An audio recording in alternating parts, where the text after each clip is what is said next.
कुल में पैदा होके घर घर कैसे भीख मांगते फिरते हैं।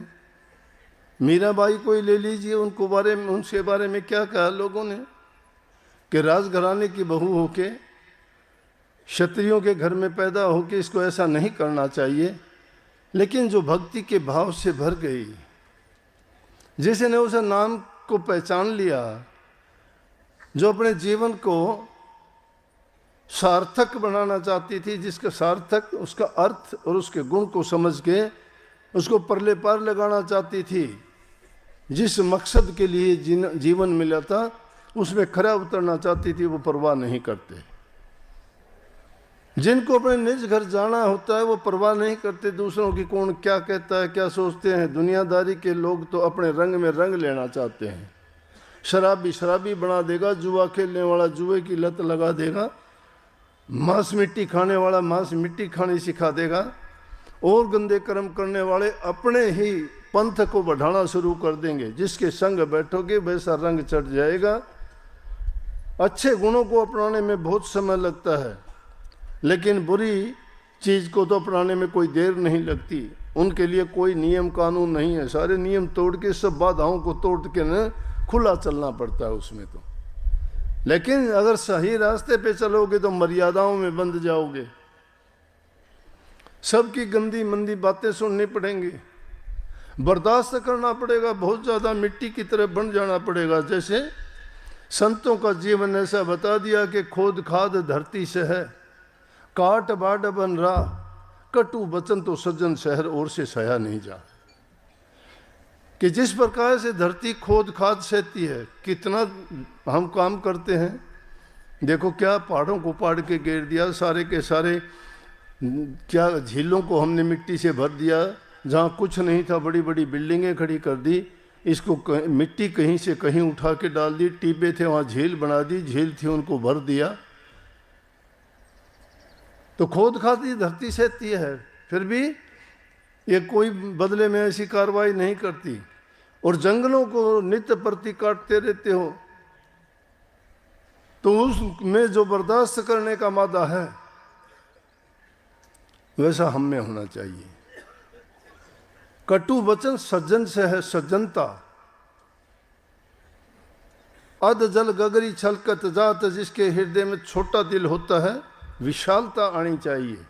छोटे दिल वाला बर्दाश्त नहीं कर सकता, विशाल हृदय वाला सोच के काम करता है। इसलिए संतों ने कहा है कि वो चीजें बर्दाश्त करने की आप में क्षमता आनी चाहिए कि कोई कुछ कर ले चिंता नहीं करना,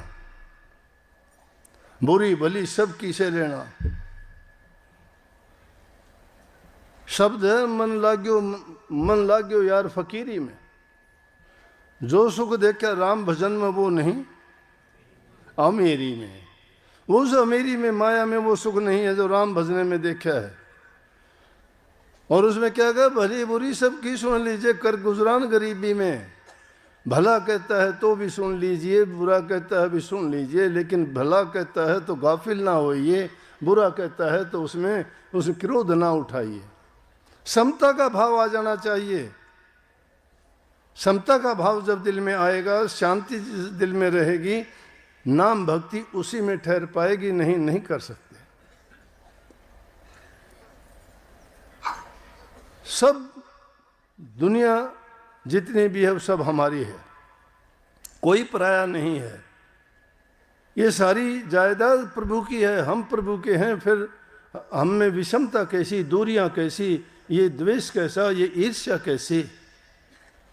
छोटेपन के कारण, विशालता नहीं है। नफरत क्यों पालते हैं? प्यार का नतीजा कितना सुखद है, कितना अच्छा है, जिसको देखते ही दिल खिल उठता है।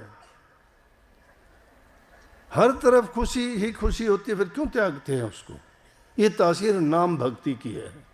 नाम भक्ति जब जिसमें आएगी उसकी बुराइयां दूर चली जाएंगी।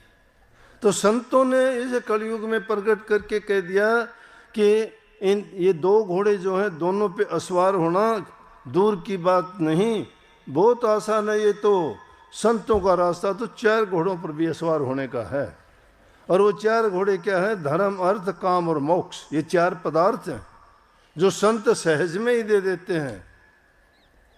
और उनसे क्या मिलता है हमें? भक्ति, ज्ञान और वैराग्य और योग, 4 चीजें उनसे प्राप्त होती हैं। बड़ी आसान सी लगती होंगी बोलने में, सुनने में भी, लेकिन उनमें से एक को भी निभाना बहुत बड़ी चीज है। अगर कोई निभाना सीख जाता है तो क्या कहने फिर। तो कबीर साहब ने कही 2 की गिनती नहीं है, 2 का तो क्या है।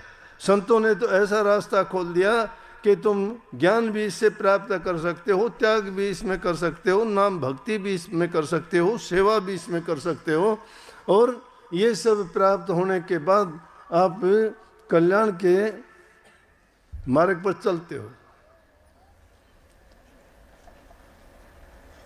मुश्किल नहीं, हमारे लिए किया ये। गृहस्थियों के लिए कहा कि नाम के रास्ते में काम बाधा नहीं है। गृहस्थ को भोगो, लेकिन उसको गृहस्थ को किस प्रकार से, कि जिस प्रकार से जल में मुर्गी रहती है, जिस प्रकार से कमल कीचड़ में रहता है, कितना ही कीचड़ क्यों ना चढ़ जाओ, कमल उसमें डूबता नहीं, ऊपर चलता जाएगा। मुर्गा भी कितने भी पानी में कितने दिनों तक उसके अंदर रहे, लेकिन जब उड़ना चाहेगी जल से ही उड़ारी ले लेगी, उस पर असर नहीं है। इस दुनिया में रहते हो, जब पराया है तो पराए घर में जिस प्रकार रहते हो ना, उन चीज़ों को देखते हो, भोगते हो, उनका आनंद लेते हो, लेकिन जब उसको उस घर से जाते हो तो कोई चीज़ आप लेके तो नहीं जाते ना। ये दुनिया झूठी इसलिए है कि हाँ, कि पदार्थों को लेके जाने की किसी की ताकत नहीं है। तो जब उन चीज़ों को लेके ही नहीं जाना है तो उनके पीछे क्यों भागते हो?